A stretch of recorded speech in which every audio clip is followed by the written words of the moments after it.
buenos días a los radioescuchas que nos sintonizan en las frecuencias de Telemetro Radio, a quienes nos ven por streaming a través de Metcon Go, en las pantallas de RPC Televisión, en señal de televisión abierta y en las plataformas de Telemetro Cuarto Poder en YouTube. Bienvenidos a la emisión de hoy, miércoles 3 de agosto del año 2022 de Cuarto Poder. Muy bien, en el ámbito internacional termina el viaje de la presidenta de la Cámara de Representantes y la tercera al mando en los Estados Unidos, por disposición constitucional allá, a la isla de Taiwán, a la isla de Formosa, donde está asentada Taiwán, una organización político-militar democrática con cierto nivel de independencia, pero que su vecino y padre natural, China, considera como una provincia rebelde. Las consecuencias diplomáticas catastróficas que anunció China hasta ahora se han manifestado con el retiro del embajador o la solicitud de que el embajador de China en Estados Unidos vaya a China a rendir un informe. Lo cierto es que ya culminó la visita, hoy ya abandonó Taiwán Nancy Pelosi, así que hay que estar muy pendientes de qué puede suceder. La isla de Formosa fue rodeada, si se quiere usar la expresión, por poderío militar chino, sin que hubiera mayores consecuencias que ese rodeo. Vamos a ver ahora que vienen las consecuencias, para quién se producen esas consecuencias. Este es un conflicto de vieja data, es un conflicto originado en la revolución de Mao Zedong y que trajo como consecuencia que el partido que perdió en esa revolución se refugiara en la isla de Formosa y hiciera un gobierno autónomo aparte, que nunca ha sido reconocido por China. Que lo que más que se ha logrado es que China tuviera una política de una sola China, dos sistemas. Algo parecido a lo que había en Hong Kong antes. Pero de un tiempo para acá, China ha manifestado su apetito por tratar de unificar a Taiwán a la República Popular China, incluso con el sistema imperante en la República Popular China, que es un sistema capitalista, pero con un férreo poder político del Partido Comunista Chino. Es decir, no es un capitalismo democrático, a diferencia del de Taiwán, que es un capitalismo democrático. Muy bien, en Panamá se siguen produciendo situaciones en torno a los conflictos suscitados, el llamado estallido social del mes de julio, y hoy debe reanudarse las conversaciones en la mesa única de diálogo en Penonomé para abordar los temas que siguen en la agenda. Los temas que siguen en la agenda son el costo de la energía eléctrica, el tema de la caja del Seguro Social, el tema de la corrupción y la transparencia, y el tema de la instalación de mesas temáticas que le den seguimiento a los acuerdos alcanzados. No se ha todavía tomado la decisión porque se entiende, o entiendo yo por lo menos, que esta todavía hace parte de la primera etapa, la que bautizó la Iglesia Católica como la primera etapa, de sentar en la mesa del diálogo a los otros actores que reclaman su presencia. Y a esos actores me refiero con los representados, los agropecuarios, agroindustriales y afines, representados en la Gran Alianza por Panamá. Por supuesto, en materia de lucha por transparencia contra la corrupción, pues también están los grupos de la coalición, incluso los clubes cívicos, que promueven los valores cívicos y morales, entre los que se cuenta, por supuesto, la transparencia y la lucha contra la corrupción. Esperemos que esta mesa que se reanuda hoy termine pronto sus trabajos, sus discusiones, y que entonces se le dé paso a la segunda etapa para ver cómo, de alguna manera, quienes pueden ser afectados directa o indirectamente por las decisiones que se tomen sin su participación, tengan la manera de hacerse escuchar y de poder influir en apoyar a resolver el problema de fondo, que es estructural más que coyuntural. Muy bien.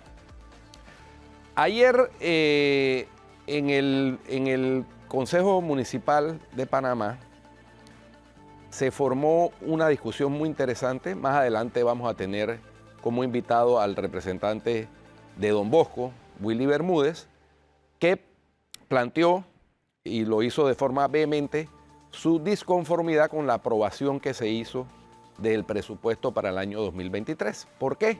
Más adelante lo vamos a explicar, pero en resumidas cuentas, porque se consideró como si no hubiera sucedido nada con el proyecto del mercado de mariscos. Ese proyecto ha estado lleno de obstáculos en su ejecución, obstáculos que vienen desde la consulta pública, que se hizo de mala manera, se hizo en plena pandemia, con muy poca participación de ciudadanos realmente, prácticamente los que estaban eran los empleados de la Junta Comunal de Caledonia.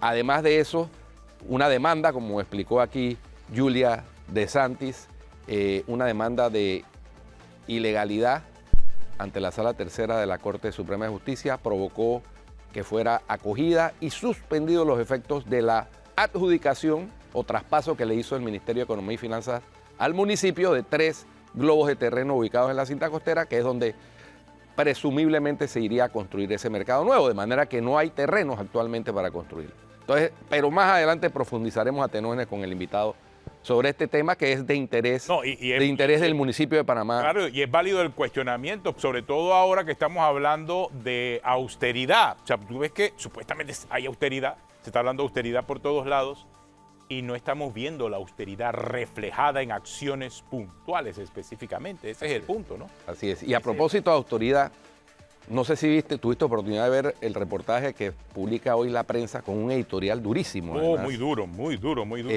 Sobre las planillas, porque aquí a Tenógenes estuvo invitado a inicios de la semana al Contralor Gerardo Solís, y el Contralor trató de justificar que no es cierto que las planillas hayan aumentado, sino que al contrario, él ha hecho una labor de contención de las planillas, comparándolas con el crecimiento que tuvo en los periodos anteriores. Yo le hice la pregunta al Contralor.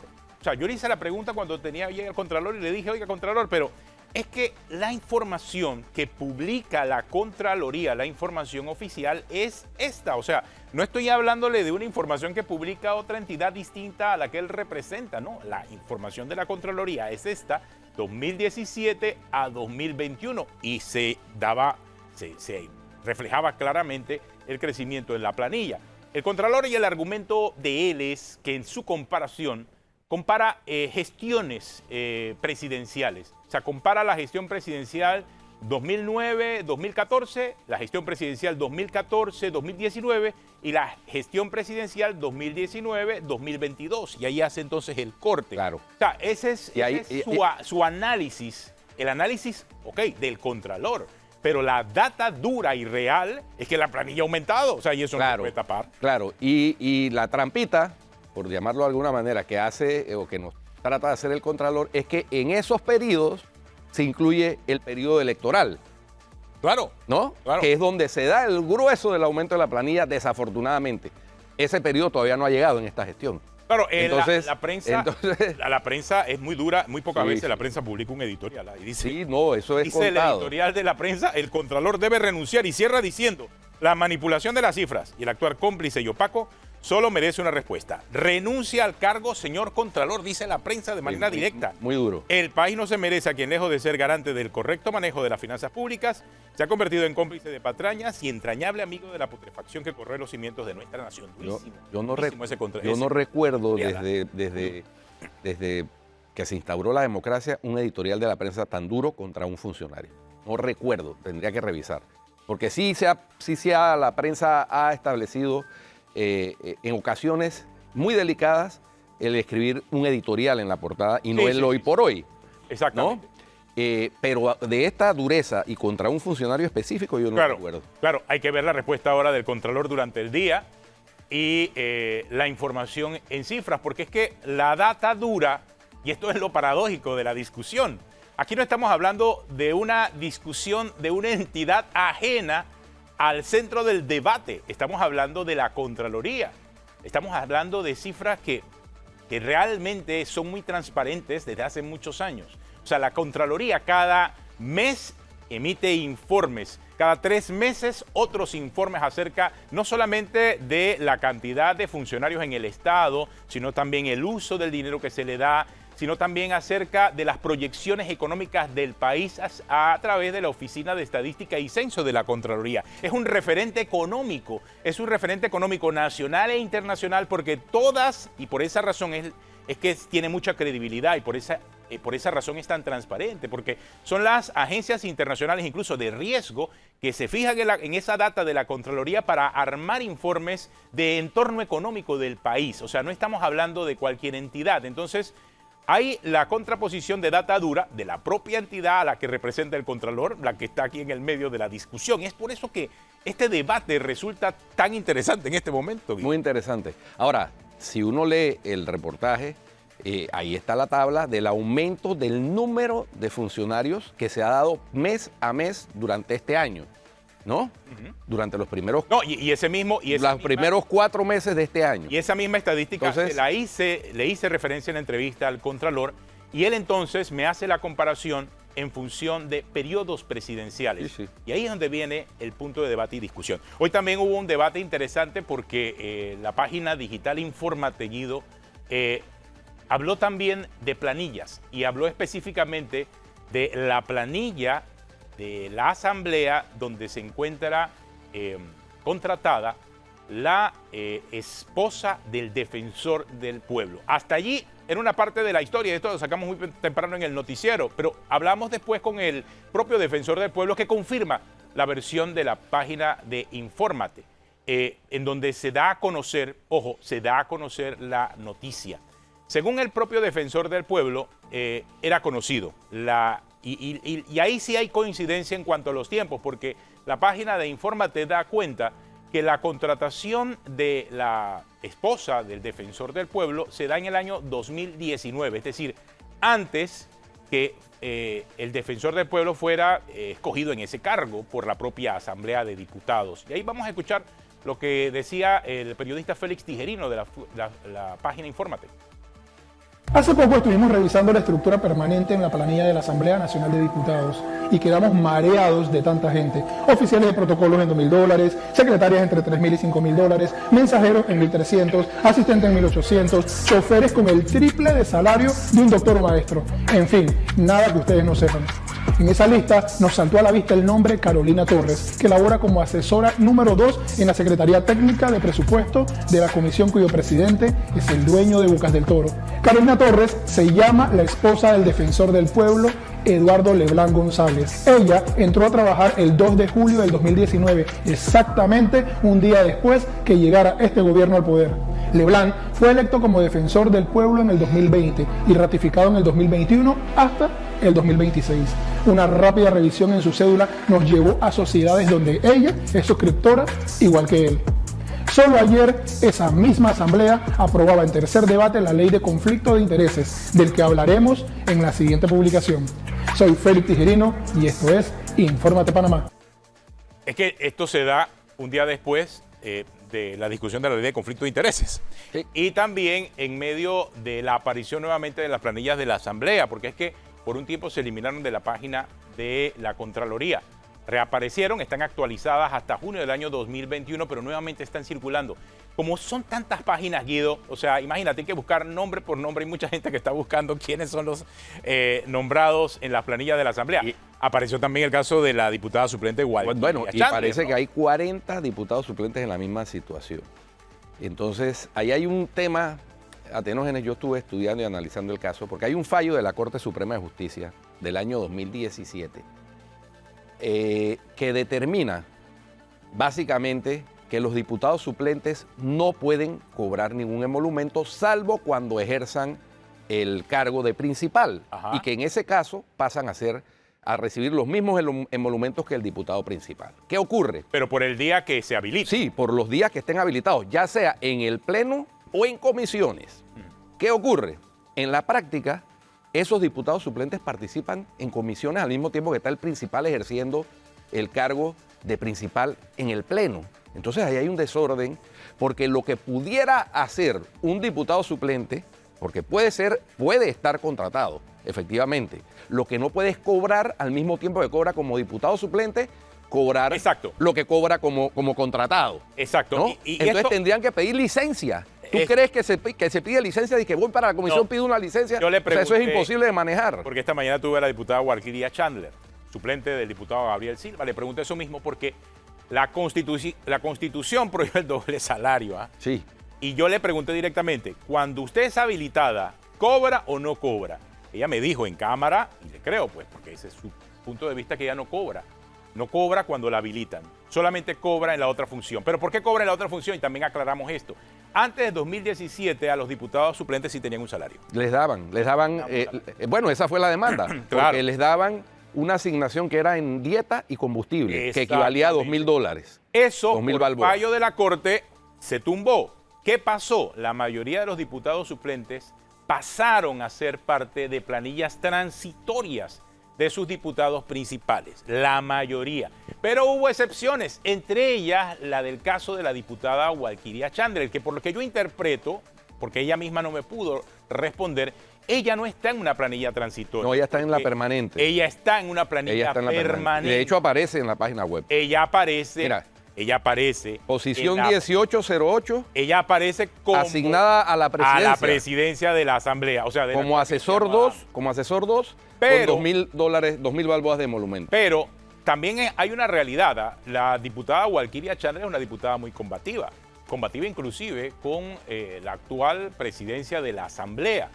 Ella lo que dice es que queda allí por un mal manejo de los que administran las planillas, entre ellos pues la propia Contraloría y la designación de muchas de esas posiciones permanentes en las diferentes entidades de la Asamblea. Y en el caso de ella particularmente quedó pues en la presidencia de la Asamblea. Es la versión de la diputada Walkiria Chandler. Sí, la íbamos a tener aquí en el programa, lamentablemente pues no se pudo quedar para que ella en su viva voz explicara. Aquí que yo solamente estoy retransmitiendo lo que ella me dijo. Magnífico. Ahora, lo que sí creo es que el manejo de esas licencias, ¿no? Porque dice, voy a representar a mi principal en la comisión que me asignó esto. Y ahí hay una cosa curiosa, porque si el principal está actuando en el pleno, el suplente no debería actuar ni siquiera en la comisión. Pero bueno, digamos que por situaciones prácticas se hace. Voy a representar, entonces, pero como yo estoy emplanillada como permanente, lo que corresponde es pedir una licencia de esa planilla para que no reciba el emolumento completo de esa planilla, porque si lo recibe, ahí se incurre en la violación a la ley y se produce la vacante absoluta del cargo, que es lo que dice la Constitución, el artículo de la Constitución. Ah, sí, el artículo 156, entonces, que es muy claro. Así es. Entonces, ahí yo no sé cómo la Asamblea hace para manejar eso. Ciertamente en la página web de la Asamblea no hay ninguna documentación que certifique si se ha solicitado las licencias por parte de los diputados suplentes que están en esa misma condición de la diputada Chandler, que entiendo son 40. O sea, no es un caso único. No. Entiendo que hay 40 suplentes en la misma situación.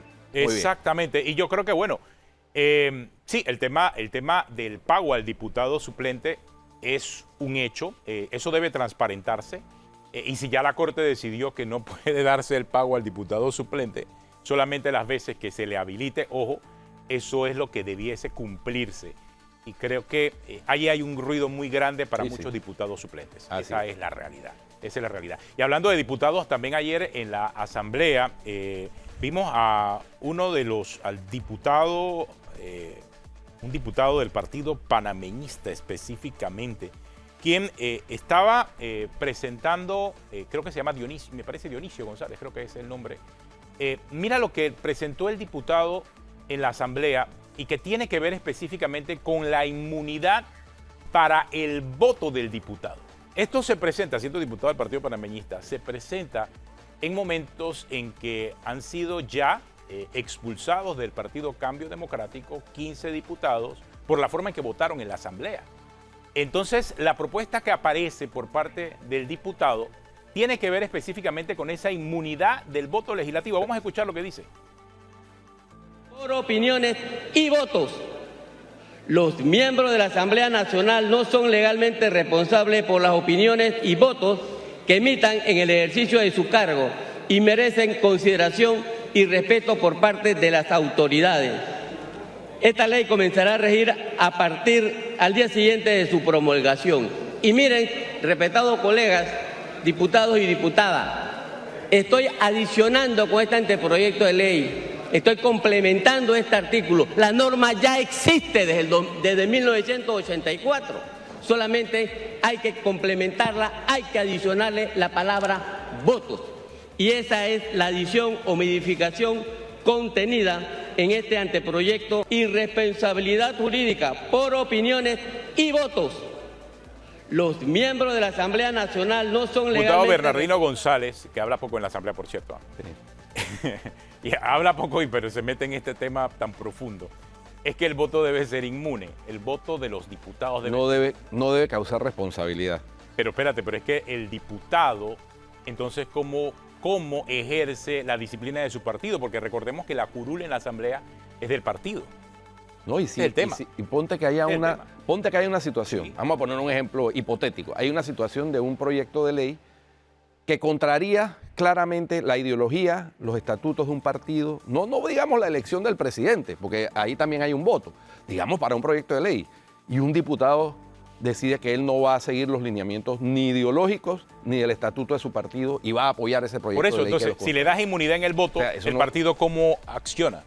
Por supuesto, no se puede. Es que esta es la reviviscencia, el intento de reviviscencia del camarón sí. Que trató de meter ¿cómo se llamaba? El yanivelazo. Básicamente. Claro, pero ahora viene el propio partido panameñista. Ahora viene el partido panameñista. Ahora hay que ver si es la línea del partido panameñista y si Bernardino González... Él no es de los tres que estaban siendo objeto de estudio, de análisis en el partido panameñista. A él tengo entendido que sí le iniciaron un proceso en el partido panameñista, razón por la cual presenta esta iniciativa. Es más, yo creo que pidieron su expulsión del partido. Sí. Creo que al final el Tribunal de Honor y Disciplina del partido no tomó ese camino, pero es lo que plantea es la inmunidad del voto. El tema es más complejo de lo que plantea el diputado, no solamente es agregar una palabra, sino es que la curul, siendo tú diputado por un partido, es del partido. Entonces, ¿cómo el partido ejerce control sobre la línea política de sus diputados si va a haber inmunidad para el voto? O sea, ahí hay un gran contrasentido. Porque es que el diputado que se mete a correr por un partido político sabe a lo que se atiene. O sea, si él no está de acuerdo con esa disposición de parte del partido, entonces mejor que corra por la libre postulación. ¿Ven la importancia de la libre postulación? O sea, la libre postulación aparece casualmente para resolver problemas como este, en donde un diputado no está de acuerdo con que lo quieran expulsar por la forma en que vote en la Asamblea, porque él dice que su voto es su decisión, pero lo que ocurre es que el diputado no ha entendido que su voto, su decisión en ese pleno, depende de la línea del partido. Si el partido no tiene línea, bueno, votará como quiera, pero si el partido tiene una línea, tiene que ceñirse a la línea del partido, porque el partido es el dueño de la curul. Si no estás de acuerdo con eso, entonces vete por la independencia, por la libre postulación, y concursa y participa. Por eso es importante que la libre postulación se separe completamente de los partidos políticos, sí. Para situaciones como la que plantea el diputado Bernardino González, allá en la Asamblea. Totalmente. Y esto uno pudiera tratar de hacer el análisis en comparación con lo que establece el artículo 154 de la Constitución, que dice que los miembros de la Asamblea Nacional no son legalmente responsables por las opiniones y votos que emitan en el ejercicio de su cargo. Eso se refiere a otro tipo de responsabilidad. Exactamente.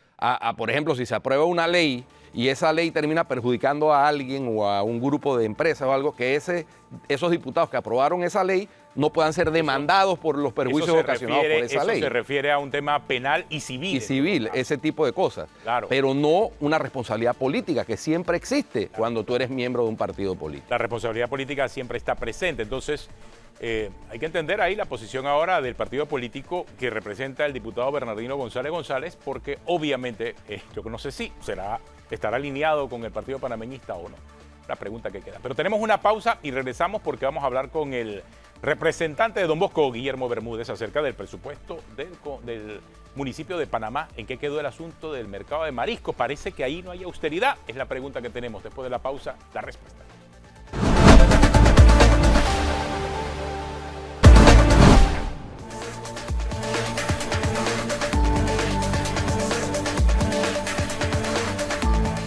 Continuamos aquí en Cuarto Poder y nos acompaña el representante de Don Bosco, Guillermo Bermúdez. Está también el asunto caliente allá en el Consejo Municipal por el nuevo presupuesto del municipio de Panamá. Y nuevamente aparece el mercado de mariscos. Sí. Eso no era materia superada allá en el... Tenía entendido, pero no sé. Digo, van dos Cuéntenos. licitaciones que han quedado desiertas. Yo creo que han quedado desiertas sencillamente porque los mismos contratistas o las personas que pueden estar interesadas en participar en el mismo saben que hay un riesgo por la cantidad de acciones judiciales que se presentaron, por los fallos que ya la Corte Suprema dio sobre los terrenos, el traspaso del MEF hacia la alcaldía, y adicional a eso el fallo de un tribunal en el cual declara ilegal el acuerdo municipal que aprueba la licitación del mercado del marisco. Entonces, ese es uno de los tantos proyectos que hoy día que están en el ojo de la polémica, ¿no? Sencillamente yo creo que ahora mismo el tema es que ayer, sin ningún tipo de explicación, sin ningún tipo de debate, se mete dentro de un grupo de 10 proyectos de acuerdo que son de diferentes cosas, entre eso puede haber proyectos y demás, una modificación del presupuesto de inversión de descentralización. O sea, estamos hablando que ese es el presupuesto que se debe aprobar los 15 de noviembre de cada año, que son el presupuesto del siguiente año. Y no solamente se modifica 2022, sino que entonces se añade 2023 y 2024. O sea que ni siquiera se metió de manera frontal. Fue algo así como... Total. No Escurridísimo. hubo debate, Escurridísimo. no hubo explicación por parte de la administración alcaldicia.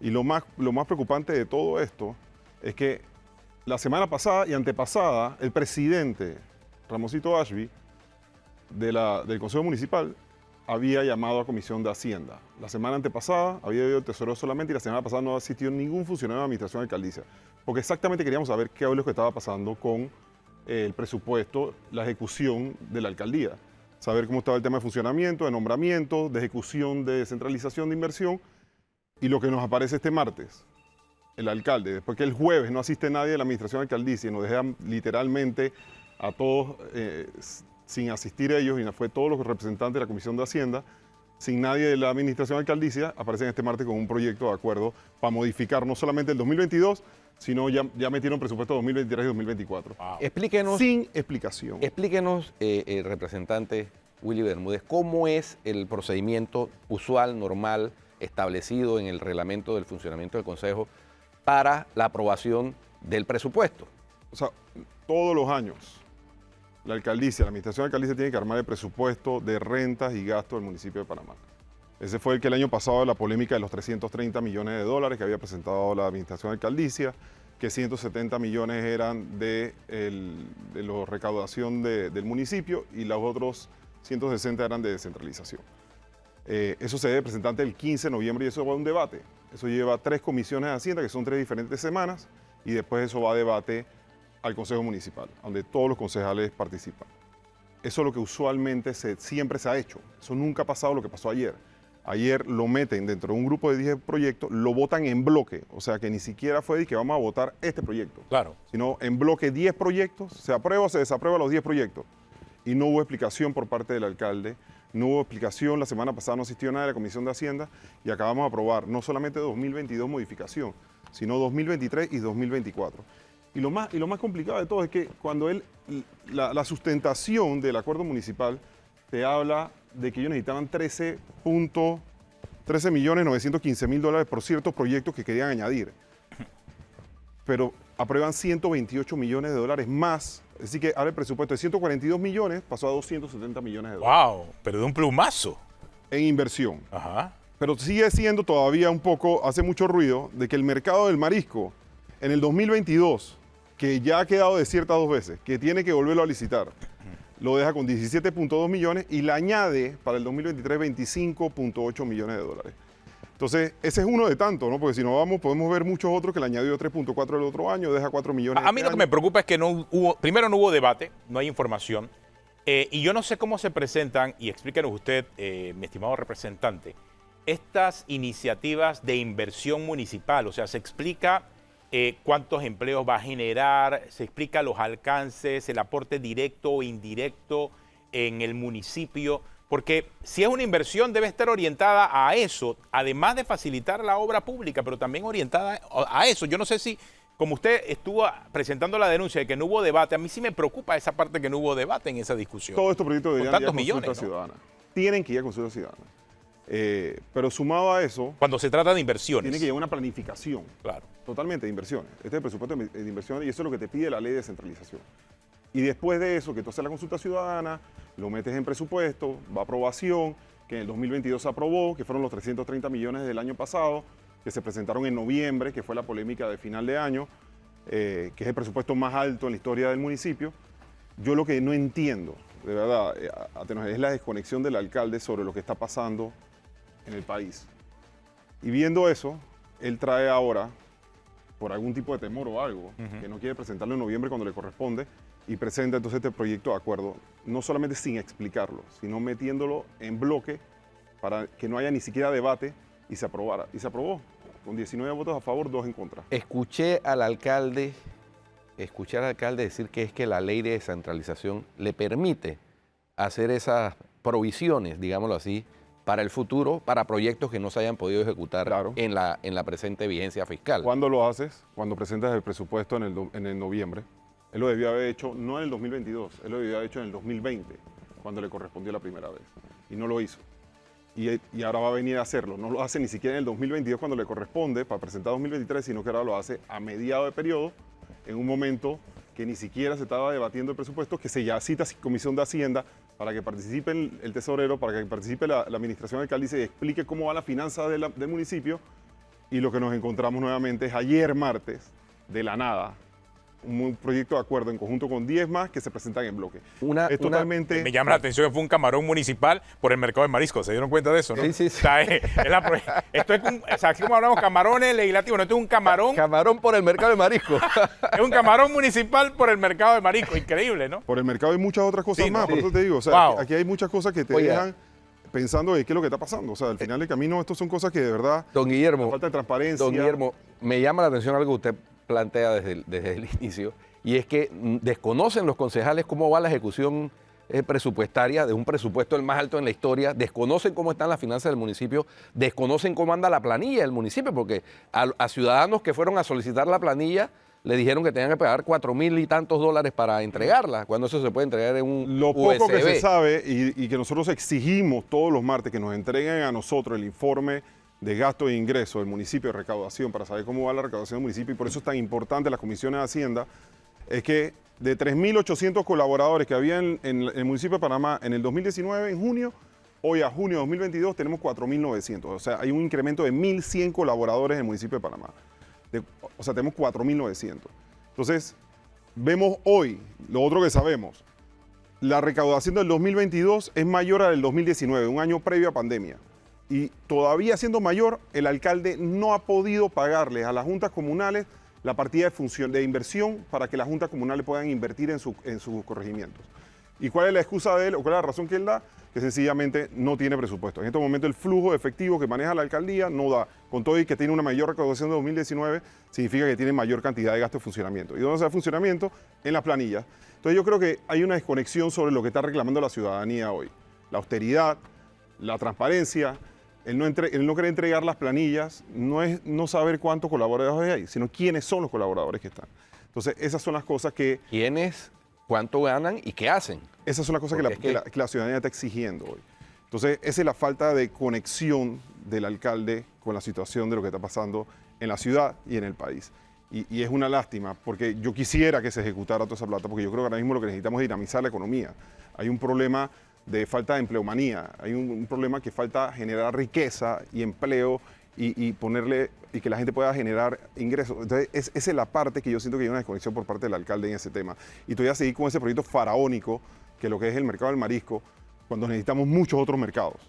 Y que ya de por sí no va a ir el mercado porque tienes un fallo de la Corte Suprema, tienes un fallo del tribunal, tienen que empezar el proceso de cero. Ya se dio cuenta que ni siquiera los empresarios o los contratistas les interesa meterse en un proyecto que está viciado de fondo. Entonces, él debió haber presentado este acuerdo para reasignar esos fondos a los 13 millones Pero que él estaba buscando. Eso es lo que a mí me llama poderosamente la atención. Esto ocurre después te aparece el fallo en donde claramente dicen que ya se quedó sin tierras para poder hacer por lo menos ese proyecto de mercado de mariscos original. ¿No será que él querrá cambiarlo? ¿No será que querrá reubicarlo, ponerlo en otro lugar? ¿Ha conversado con algún otro representante de corregimiento? También la cantidad de votos, o sea, es mayoritario. El Consejo Municipal en pleno prácticamente aprobó lo que hizo el alcalde, por lo que estoy viendo. Siento ¿Cuántos votos disidentes hubo aparte del suyo? Uno más. Uno más. ¿Qué Somos dos. otro representante? Ricky Domínguez de Bellavista. Solamente ustedes dos se opusieron. Ricky Domínguez y mi Parece persona. que son los únicos dos que están leyendo lo que manda el alcalde, ¿será? Creo que puede haber algo de eso. Y por eso que cuando yo le expliqué a los colegas lo que estábamos votando y lo que se estaba haciendo, los colegas, muchos de ellos quedaron como, hey, ¿qué pasó aquí? Definitivo, esto no es lo correcto.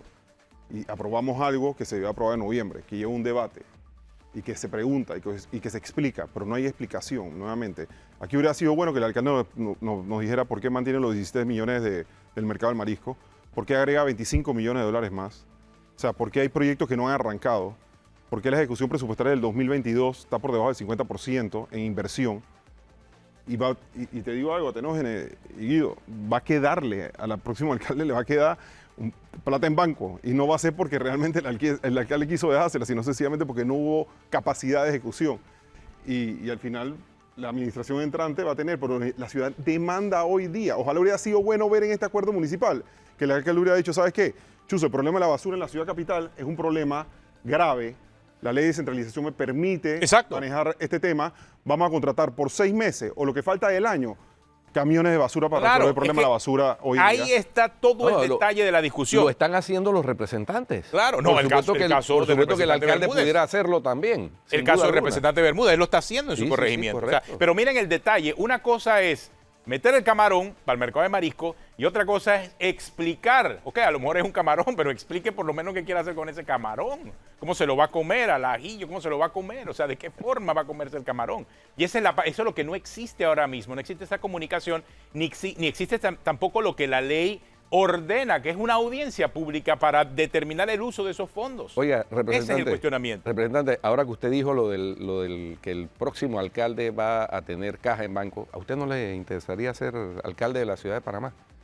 Bueno, digo, Guido, nosotros estamos caminando, yo creo que es muy importante escuchar a la ciudadanía. Hay una demanda ciudadana hoy día por todo lo que está pasando en la ciudad. A mí me preocupa mucho lo que está pasando en la ciudad y definitivo nosotros estamos contemplando aspirar a la alcaldía de Panamá en las próximas elecciones, ¿no? Entonces es un tema que sí... Por el partido panameñista, que es al que usted pertenece. Por el partido donde pertenecemos, exactamente. Hay que ser consecuente y yo creo que para mí el cuidar mi nombre y no jugar con figuras en lo que uno no es correcto, ¿no? Yo creo que hay que ser consecuente con ese tema.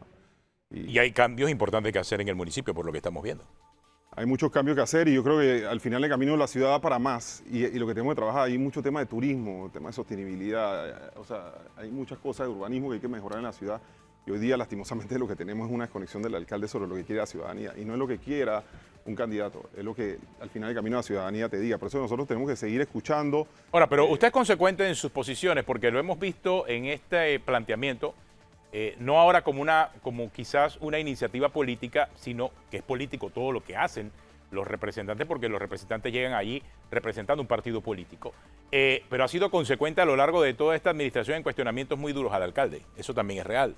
Es que yo no... o sea, lo del mercado de marisco es del día 1, no ahora. No es un tema político, es un tema de entender cómo se tienen que hacer las cosas. Yo creo que la participación ciudadana es clave. Ya esto es un tema que avanzó con la ley de centralización y nosotros desconectarnos de que nosotros tenemos que hacer lo que quiera la ciudadanía y no lo que nosotros queremos, es donde está la desconexión de parte de los que gobiernan.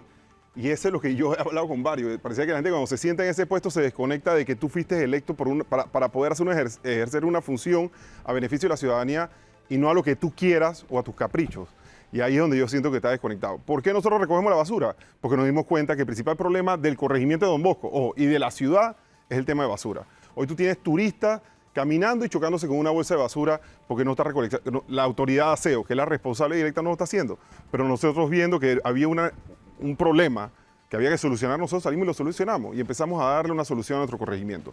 Pero hay que entender de que tú tienes que hacer lo que diga la ciudadanía. Para eso están los mecanismos de participación ciudadana y ahí es donde yo siento que el alcalde no ha entendido que el avance con la ley de descentralización, que es descentralizar recursos y a la vez responsabilidades, es lo que nosotros tenemos que hacer, pero al final del camino entendiendo y siendo totalmente transparentes sobre las consultas ciudadanas, participación ciudadana y de lo que demande la ciudadanía en este tipo de consultas que se tiene que hacer siempre, ¿no? Claro, porque la clave de la descentralización, o más bien la descentralización vino casada con ese escuchar a la ciudadanía a través de las consultas ciudadanas, para todo lo que se pretenda invertir, construir, etcétera, con los fondos de descentralización. Es decir, eso no es fondos que se pueden usar al libre albedrío de los gobiernos locales. Eso tiene que ser en consulta con la ciudadanía, dice la ley. Pero consultas transparentes. Transparentes, sí, yo voy a no, hacer por una supuesto. playa si hoy día la ciudadanía no me lo demanda. O vamos a ponerlo más fácil.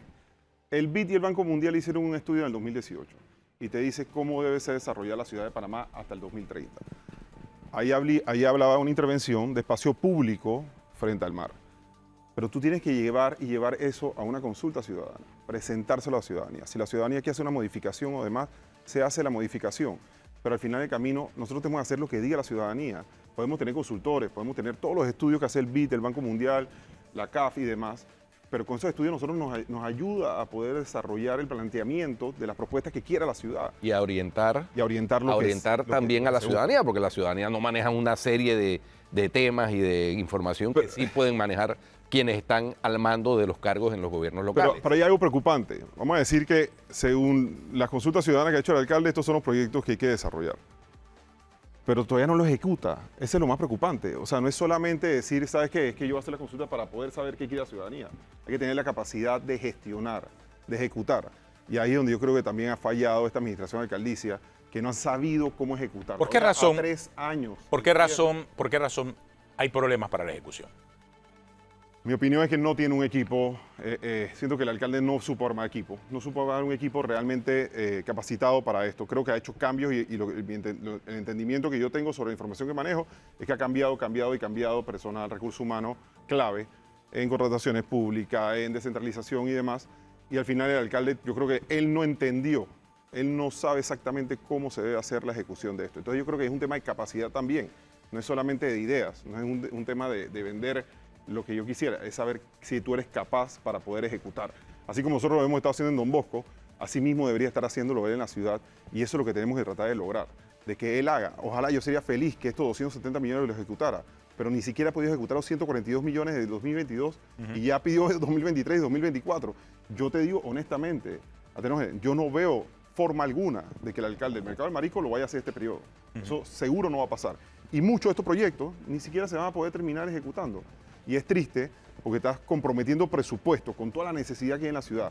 Tema de basura, tema de seguridad, tema de espacio público, iluminación. Entonces no hay una conexión del alcalde sobre este tipo de... Cuando tú escoges un alcalde, tú escoges un administrador, un gestor de la ciudad. Y eso es lo que yo siento que el alcalde en este momento le quedó grande el puesto para poder sobre todo porque llevar adelante esto. Él compromete ese presupuesto, un presupuesto que pudiese utilizarse en una inversión que sí generara otro tipo de economía directa o indirecta para el propio municipio capital. Y creo que por allí va la duda y el cuestionamiento muy directo a la gestión del municipio capital, ¿no? Que no termina no terminamos de entender cuál es esa estrategia, una estrategia financiera, hablando de proyectos puntuales que anota el alcalde, a propósito, el alcalde en una presentación que hizo recientemente con ocasión de los 3 años al frente del municipio, presentó un esquema de rendición de cuentas muy sui generis, en donde lo que destacaba era que había logrado concluir proyectos que le dejó la administración anterior, pero proyectos nuevos que él haya iniciado, nada. ¿Cuánto hay? Los mercados periféricos famosos de que se hablaba. Cero. Nada. Acaba de adjudicar Chilibre, tiene Chilibre, ayer vi que Alcalde Díaz, ojalá se hagan, yo no estoy en contra, Pacora lo va a terminar, que no era de él tampoco, Pueblo Nuevo lo va a terminar, que no era de él tampoco, el Parque Norte, que es una deuda con el área norte, Chilibre, terminar el Parque Norte, eso tiene que terminarlo este año, no lo ha terminado. Terminó San Felipe Neri, que era administración anterior, terminó Calle Uruguay, que era administración anterior, terminó Villa Argentina, que era administración anterior. O sea, prácticamente el alcalde lo que ha hecho es inaugurar las obras del periodo anterior. Se ha quejado que lo dejaron con deuda, pero al final del camino tiene la plata ahora y no lo ha podido ejecutar. Y nuevamente es por falta de entendimiento de lo que se tiene que hacer. A él le ha faltado entender cómo se debe ejecutar. Esto no es llegar y ser alcalde porque quiero ser alcalde. Esto es ser alcalde, se debe darme un equipo. Tú tienes que manejar una empresa que son 4.900 colaboradores, que eran 3.800 antes. Aumentó 1.100 la planilla en estos últimos años, y una ciudad que tiene clientes por el orden de 1.6 millones de personas. Ahora, señor Bermúdez, si usted quiere retar al alcalde actual, ¿cuál sería el camino, cuál sería la fórmula para poder hacer que las cosas pasen dentro del municipio, que no se viva del pasado, sino del presente y que realmente haya una genuina consulta ciudadana, que son las críticas directas al actual alcalde? ¿Qué debe hacerse entonces? Yo creo que, lo lamentable es que nada más queda 1 año y 8 meses para las próximas elecciones. Y al quedar tan poco tiempo, difícilmente, yo creo que nada más queda un año para que él pueda ejecutar todo esto que está aquí. El reto es que ojalá él sacara a licitación todas estas obras que él te está pidiendo, que tiene la aprobación genuina de todos los concejales. Y ojo, nosotros hemos votado muchos proyectos a favor de él, que son proyectos beneficiosos para la ciudad, en el área norte, en el área este y en el área centro, porque hay proyectos buenos. Pero sencillamente es la falta de ejecución. No han podido ejecutar y siempre hay una excusa. Si no es Contraloría, la culpa es descentralización. Si no es descentralización, alguien tiene la culpa siempre. La pandemia también. Pero sí, porque la pandemia te debió de servir para tú agarrar, sentarte con todos tus abogados de contrataciones públicas, armemos todos los pliegos de licitaciones y apenas den algo en octubre, tiremos todas las licitaciones una vez. Estamos todavía a 2022, 3 años de haber empezado la administración alcaldicia, a 1 año y 8 meses de las próximas elecciones, que el próximo año es el último año que la gente, como quien dice, participa porque ya viene el cambio de gobierno y todo el mundo aguanta, y no logramos la ejecución, no se logró la ejecución. Entonces, sí, el próximo alcalde entrante va a terminar con una cantidad de proyectos que están empezando y es responsabilidad de terminarlo, porque lo que él hizo es la responsabilidad, porque nadie es dueño de una alcaldía, nadie es dueño de una administración, la ciudad es de todos. Y al final del camino, quien entre tiene la responsabilidad de ejecutar y terminar los proyectos. No, si no veremos casos como el del Parque del Norte, ¿no? Bueno, y ese es un caso que se ha Parque Norte. terminado. El Parque Norte hoy Exacto. está todavía hecho un desastre y no se ha podido terminar de negociar para poder arrancarlo nuevamente. Y eso hay que terminarlo. Ese parque es un compromiso y es un compromiso con el área norte. Pero todavía sumado a eso, a Tenógenes, yo creo que hay que darle la plata a los gobiernos locales que no se le ha entregado al día de hoy todavía. Y es una responsabilidad porque por acuerdo municipal él debió haber entregado y pagado a las juntas comunales en junio 2022 la partida de inversión. Y no se ha podido cumplir, ¿por qué? Porque no hay recursos en la partida de inversión de corriente del municipio. Y esa es una preocupación que nos tiene no solamente a mí, sino a todos los 26 representantes que hoy día no tenemos ese dinero de funcionamiento. Entonces yo sí creo que por eso se crean las comisiones de Hacienda, para que él pueda dar una explicación sobre las finanzas municipales, para poder nosotros entender dónde estamos parados hoy. Y yo creo que lo que exige hoy la ciudadanía es transparencia, o sea, rendición de cuentas, dónde nos estamos gastando la plata, cuántos nombramientos hay, por qué estamos nombrando esto, por qué no estamos gastando lo otro. Eso es lo que quiere la ciudadanía. Y si él está haciendo las cosas bien, si hay consulta ciudadana, si la gente quiere esto, que lo haga. Lo del mercado de marisco pareciera que él, entre tú más le digas que no, más él dice que sí. Entonces yo siento que esa es la desconexión que tiene él.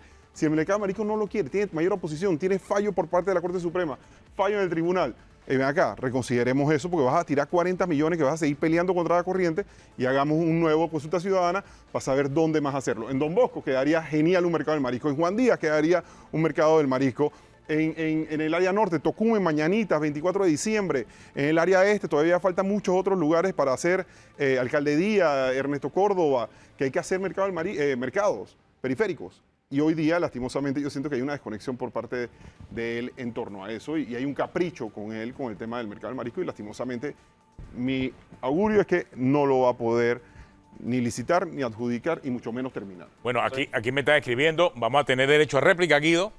Mañana la vicealcaldesa quiere venir acá al programa, con mucho gusto. Le voy a dejar los documentos. No los deja, porque también hay que hacer las preguntas a la vicealcaldesa, porque aquí tenemos muchas dudas que ha dejado sobre la mesa el representante Guillermo Bermúdez. Y te dejo mi teléfono para que me llames, por favor. No, con mucho gusto. En tiempo real, con mucho gusto yo quiero ver, porque el día de ayer en Consejo Municipal, el alcalde no supo responderme esto. Así que yo sí quisiera a la vicealcaldesa, yo se lo he recomendado varias veces, no agarre luchas que no son suyas, agarre la lucha que de verdad pero la vicealcaldesa es muy recursiva. Totalmente, pero cuando tenga razón yo se lo reconozco, cuando no tiene razón lastimosamente termina defendiendo lo indefendible y cayendo en una defensa con algo que de verdad está mal hecho. Esto que pasó ayer, de presentar a Damoro Batiente sin debate, sin explicación, en bloque, está mal presentado. Eso no es correcto, eso no es transparente, parece un acuerdo mafioso. El aumento de la planilla es el 29%. O sea, 1.100 funcionarios de cuando eran 3.800 es un 29% de aumento en la planilla. Y el alegato será que aumentamos a la policía municipal, es que aumentamos. Es que en estos momentos no hay para aumentar. Y lo hicieron en plena pandemia, cuando está el municipio prácticamente todo en pausa, en suspensión de contrato, la gente en su casa.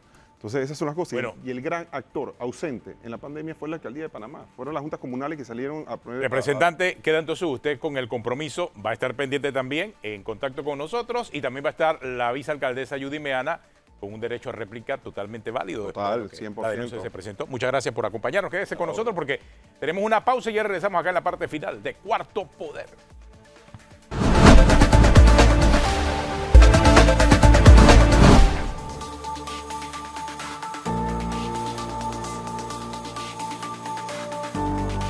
Continuamos ya en la parte final de Cuarto Poder. Oiga, yo no puedo dejar de preguntarle algo, representante Guillermo Bermúdez. ¿Qué piensa usted de estas candidaturas, de algunas inclusive la de la exdiputada Kathleen Levy, que renunció al Partido Panameñista y ahora corre por la libre postulación? ¿Qué piensa usted de eso? Antes de terminar. Vamos, yo creo que la ley electoral, que fue discutida, debatida y aprobada hasta con participación de la sociedad civil, permite esa figura. Es una figura que cada quien tiene que evaluar si la toma o no la toma y cuáles son las consecuencias. Yo a título personal te lo puedo decir, yo creo que yo tengo que cuidar mi nombre. Yo creo que eso ya hay un hartazgo por parte de la ciudadanía sobre el juega vivo. Es mentira, tú eres 15 años Barcelona y mañana tú me vas a decir que tú eres Real Madrid. Entonces son cosas como esas, ¿no? Yo creo que hay que ser consecuente con las decisiones que uno toma y hoy día la ley lo permite. La figura es legalmente. Yo no sé si es ético, el debate es si es ético o moral, pero al final el camino eso lo permite. Está demandada por el doctor Ernesto Cedeño. La demandó el No, pero doctor Ernesto Cedeño demanda la dualidad. Pero en el caso de, por ejemplo, de la diputada Kathleen Levy, ¿no? ella sí renunció al Partido Panameñista, ¿no? Sí. Sí. Y se tiró por la libre postulación. Pero hay otras figuras que se mantienen en su partido y han dicho incluso que no renunciarán. Lo que sí es interesante, Atenógenes y Guido. No, el caso de Melitón Arrocha, por ejemplo, que se Melitón. mantiene en el Partido Panameñista y quiere correr por la libre postulación. Zulay Rodríguez. Exactamente. Por eso, nuevamente, es complicado, como tú dices, ese tipo de cosas. Entonces yo creo que es un tema, para mi opinión muy personal, yo quiero cuidar mi nombre, yo quiero que mañana empiecen a decir, este tipo es juega vivo, no sé qué. O sea, si vamos a hacer las cosas hay que hacerlas bien, consecuente con lo que uno está. Lo que sí es real es que también hay que ver el otro tema, ¿no? Porque ahora mismo tú juzgas todos los que están de partido político que van hacia la libre postulación, pero mañana vas a ver a todos los libres de postulación corriendo hacia los partidos políticos. Esto es un debate que vamos a verlo dentro de 9 meses, ¿no? O fundando partidos políticos. Aquí nos dijo... Sí, pero eso será futuro en el al 2024 futuro. hacia adelante, ¿no? Yo creo que futuro, claro. queda un precedente de que la próxima reforma electoral tiene que ser más clara en torno a esta figura. Y yo sí creo que hay que ver qué va a pasar en los próximos meses, porque ahora mismo todos son libres de postulación y utilizan esta figura como si fuera... O sea, usted vaticina, sobre todo porque usted también es un personaje, un político joven, usted vaticina el regreso a los partidos después de la experiencia de la libre postulación.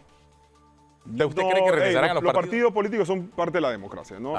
Esa parte no diga. Y otra cosa es ese discurso moral de que todos los que están en partidos políticos son corruptos. Hey, aquí hay panameños buenos, en todos lados hay panameños buenos, hay gente que quiere sacar adelante el país. Claro. Yo creo que lo que ahora mismo tenemos que ver es cómo nos unimos para sacar adelante a Panamá y no caer en el barranco que nos estamos yendo. Aquí hay mucha gente buena que quiere sacar adelante a Panamá. Y lo que no podemos es atacar a todos los políticos y tratar de encajonarlos a todos, porque todos son corruptos menos yo, porque ese es un discurso moral que no es correcto. Claro. O sea, esa supremacía moral de que yo sí y todos los demás no, eso no es correcto. Entonces, yo sí creo que el tema de la libre postulación es un tema que ojalá en las próximas reformas electorales sea mucho más transparente, mucho más claro, mucho más explícito sobre quiénes van a correr por libre postulación y quiénes no, y que no se vea como un oportunismo, un juega vivo, que entonces, como te dije, yo tengo 10 años de ser Barcelona y mañana me convertí en Real Madrid. O sea, ¿quién se cree eso?